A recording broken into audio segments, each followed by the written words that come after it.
اعوذ باللہ من الشیطان الرجیم بسم اللہ الرحمن الرحیم۔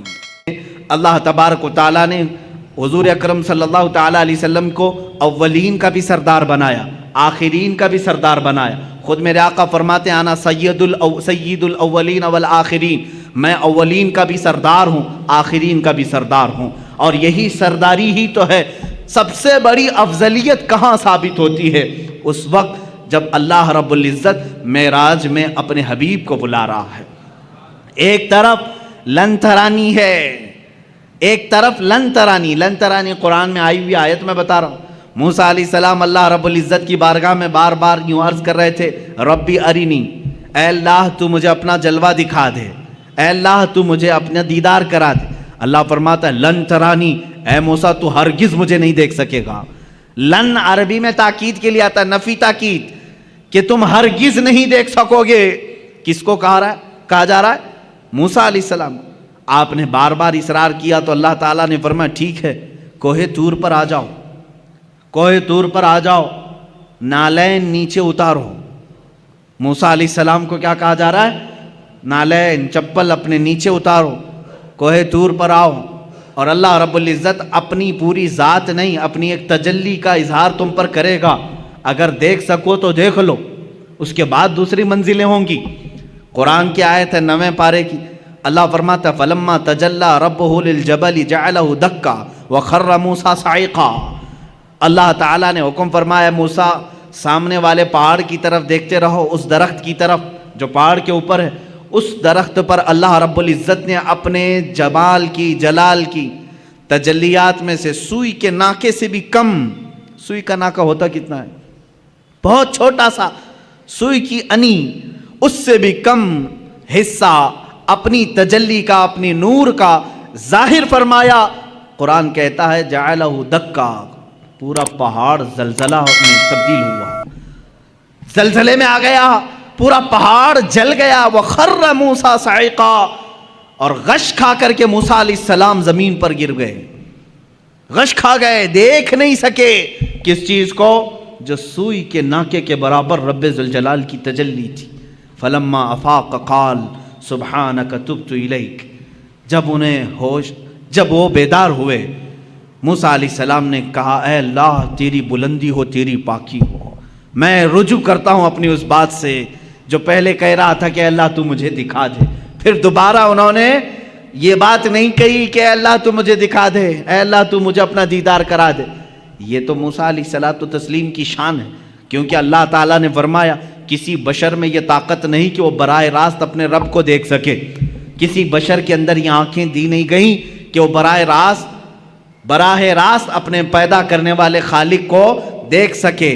لیکن یہی معاملہ جب میرے آقا کے ساتھ ہوا، 26 رجب المرجب ہے، اللہ کے حبیب صلی اللہ تعالیٰ علیہ وسلم اپنے دولت قدے پر حضرت ام ہانی کے گھر پر آرام فرما رہے ہیں، جبرائیل امین آئے اور آ کر کے میرے آقا صلی اللہ تعالیٰ علیہ وسلم کو بیدار کر رہے ہیں۔ تو بیداری کا طریقہ بھی بتایا گیا ہے، انہوں نے اپنی پیشانی حضور کے تلووں سے لگائی، ٹھنڈک سے آپ بیدار ہوئے۔ پوچھا جبرائیل اس وقت آنا کس بات کا ہے؟ جبرائیل نے کہا اللہ تعالیٰ آپ کو آسمانوں کی سیر کرانا چاہتا ہے، جنت، دوزخ، عرش، کرسی، لوح و قلم کے دیدار کرانا چاہتا ہے۔ اے رسول گرامی وقار، آج آپ کی معراج کا وقت ہے، آپ کی معراج کی شب ہے، اللہ تعالیٰ آپ کو اپنی زیارت کرانا چاہتا ہے۔ حضرت جبرائیل امین نے جب یہ کہا، حضور اکرم صلی اللہ تعالیٰ علیہ وسلم اٹھے، بیدار ہوئے اور وہاں سے مسجد حرم شریف تشریف لے گئے۔ براق آپ ہی کے لیے بنائی گئی سواری، اس پر اس سے پہلے نہ کوئی سوار ہوا، نہ ان کے بعد کوئی سوار ہوا۔ یہ حضور کی خصوصیات میں سے ہے۔ براق کی تیز رفتاری ایسی تھی جہاں تک ایک نگاہ پہنچتی ہے وہاں اس کا پہلا قدم ہوتا تھا۔ براق کی تیز رفتاری، رسول کریم صلی اللہ تعالیٰ علیہ وسلم اس پر جلوہ فرما ہو کر آسمانوں کے سفر پر گئے۔ لیکن اس سفر میں میرے آقا کی افضلیت تمہیں جگہ جگہ میں بتاؤں۔ اللہ اکبر، حرم پاک سے مسجد اقصیٰ تک کا سفر تو قرآن میں اللہ نے بیان کیا ہے۔ سبحان الذی اسریٰ بعبدہ لیلا من المسجد الحرام الی المسجد الاقصیٰ، پاک ہے وہ ذات جس نے اپنے بندے کو رات کے ایک چھوڑے سے وقت میں مسجد حرم سے مسجد اقصیٰ تک کا سفر کرایا. مسجد اقصیٰ کسے کہتے ہیں؟ بیت المقدس جو فلسطین میں ہے, جو ہمارا قبلہ اول ہے. پہلے ہم اسی کی طرف منہ کر کے نماز پڑھتے ہیں. حضور پاک صلی اللہ تعالیٰ علیہ وسلم مسجد اقصیٰ گئے تو سفر کے درمیان یہاں مسجد اقصیٰ آنے کا کیا مطلب ہے, کیا وجہ ہے؟ یہاں آئے حضور پاک صلی اللہ تعالیٰ علیہ وسلم تو دیکھا آپ تنہا نہیں تھے. آدم علیہ السلام سے لے کر عیسیٰ علیہ السلام تک جتنے نبی دنیا میں آئے سب کے سب وہاں جمع تھے, سب کے سب جمع تھے. حضور پاک صلی اللہ علیہ وسلم جیسے ہی تشریف لائے سبوں نے حضور اکرم صلی اللہ علیہ وسلم کا استقبال کیا. اللہ کے حبیب صلی اللہ تعالیٰ علیہ وسلم پیدا ہونے کے اعتبار سے سب سے آخری زمانے میں آئے ہیں, لیکن جب مسجد اقصیٰ میں گزر رہے تھے تو سب سے آگے مصلی پر آپ تشریف فرما تھے. سب سے پہلے آپ مصلی پر تشریف لے گئے. آپ نے انبیاء کرام علیہ السلام کی امامت فرمائی. اب یہ ایک الگ نماز ہے, جبکہ نماز تو معراج کے بعد ہم کو ملی. وہ نماز انبیاء کی مخصوص نماز تھی, وہ تو صرف میرے آقا کی امامت دکھانی مقصود تھی. اس نماز کو نہ میں جمعہ سے تشبیہ دے سکتا ہوں نہ عید سے تشبیہ دے سکتا ہوں, اس لیے کہ نہ دنیا میں ایسی کوئی نماز ہوئی ہے نہ ہوگی جس کا امام سید الانبیاء اور مقتدی سارے رسول سارے انبیاء. ایسی نماز کہاں؟ وہ خود اپنی اپنی شریعتوں کے مالک, اپنی اپنی امتوں کے آقا, لیکن آج میرے نبی کی اقتداء میں مقتدی بنے ہوئے تھے. لیکن اس نماز کا ایک الگ حال ہے. حضور نے امامت فرمائی. امام ہی خطبہ دیتا ہے یا نہیں؟ جمعہ میں جو نماز پڑھایا وہی خطبہ دے رہا ہے, عید میں جو نماز پڑھایا وہی خطبہ دے رہا ہے. لیکن اس نماز کا حال ایسا نہیں تھا. حضور نے امامت تو فرمائی, خطبہ سب سے پہلے آدم علیہ السلام نے دیا, پھر ابراہیم علیہ السلام نے دیا, پھر اسماعیل علیہ السلام نے دیا, پھر موسیٰ علیہ السلام نے دیا, پھر عیسیٰ علیہ السلام نے دیا. کئی انبیاء کرام علیہ السلام خطبہ دے رہے تھے. یہ کیا خطبہ تھا؟ ہر نبی آتے تھے محمد عربی صلی اللہ علیہ وسلم کی تعریف بیان کرتے تھے. میرے عزیزوں, پھر کہتے ہو مولود کی محفل شرک و بدعت ہے. ان انبیاء کرام کو کیا فتویٰ دو گے جو نبی بازو بیٹھے ہیں اور ان کی تعریف میں وہ مدح سرائی کر رہے ہوں؟ حضور پاک صلی اللہ تعالیٰ علیہ وسلم کی تعریف بیان کرنا, یہی تو مولود کی محفل ہے, یہی تو میلاد کی محفل ہے. میلاد کی محفل میں مجھے بتاؤ کیا گانے بجانے ہوتے ہیں, کیا ڈھول باجے ہوتے ہیں؟ یہاں سیرت مصطفیٰ بیان کی جا رہی ہے. یہی تو ہم بیان کر رہے ہیں. اللہ کے نبی سب سے اعلیٰ ہیں, سب سے افضل ہیں, سب سے اشرف ہیں, سب سے اکرم ہیں. حضور کی تعریف بیان کرنا یہ تو معراج کے سفر میں انبیاء کی بھی سنت ہے. مسجد اقصیٰ میں سارے نبیوں نے خطبہ دیا. وہ کتنا وقت لگا ہوگا اللہ ہی بہتر جانے, اللہ ہی بہتر جانے. نبیوں کی طاقت و قوت اپنی جگہ پر, اس کو آپ گیس نہیں کر سکو گے. اللہ نے نبیوں کو کیا طاقت دی ہے, کون سی قوت ہے. یہاں لوگ حضور کی طاقت ناپنے کی کوشش کر رہے ہیں, دوسرے نبیوں کی طاقت ان کا اندازہ نہیں کر سکو گے. نماز ادھر پڑھائی, جلسہ ختم ہوا, حضور پاک صلی اللہ علیہ وسلم پھر سفر پر روانہ ہوئے. کہاں؟ اب آسمانوں کا سفر تھا. جبکہ فرمایا گیا ہے آسمانوں کا سفر براق پر, اور وہ بھی تیز رفتار براق. لیکن حدیث میں یہ ملتا ہے میرے آقا صلی اللہ تعالیٰ علیہ وسلم پہلے آسمان پر جب پہنچے, دروازہ کھٹکھٹایا گیا. آسمان کا دروازہ ہے, یہ اللہ بہتر جانے. فرشتوں نے دروازہ کھولا اور جیسی پہلے آسمان پر آپ گئے, میرے آقا فرماتے میں نے آدم علیہ السلام سے ملاقات کی. کس سے؟ آدم علیہ السلام سے ملاقات کی. آدم علیہ السلام وہاں استقبال کے لیے تھے. ہر آسمان پر اللہ کے نبی صلی اللہ علیہ وسلم نے ایک ایک نبی سے ملاقات کی. حضرت یوسف علیہ السلام سے, حضرت عیسیٰ علیہ السلام سے. ساتویں آسمان پر حضرت ابراہیم علیہ السلام تھے. یہ ہر آسمان پر ایک ایک نبی سے ملاقات کی, اور ان نبیوں نے وہاں میرے آقا کا استقبال کیا. کہیں دہن کے گھوڑے دوڑاؤ تو ادھر کے ادھر ہو جاؤ گے, خیالات اور اپنے عقل کو دوڑاؤ گے تو ادھر کے ادھر ہو جاؤ گے. مولانا ابھی تو آپ کہہ رہے تھے رسول سارے نبیوں کی امامت کر رہے تھے, اور ابھی آپ کہہ رہے ہیں کہ وہ آسمانوں پر مل رہے تھے. بات تو ہے نا. ہاں تو مجھے تو ظاہر واضح کرنا ہی پڑے گا. ہاں یقیناً مسجد اقصیٰ میں امامت میرے آقا کر رہے تھے, نبی اقتداء کر رہے تھے, اور آسمانوں میں بھی انبیاء پہنچے تھے. حضور پاک صلی اللہ تعالیٰ. اب یہاں کہیں ایسی تو بات نہیں کہ حضور کی رفتار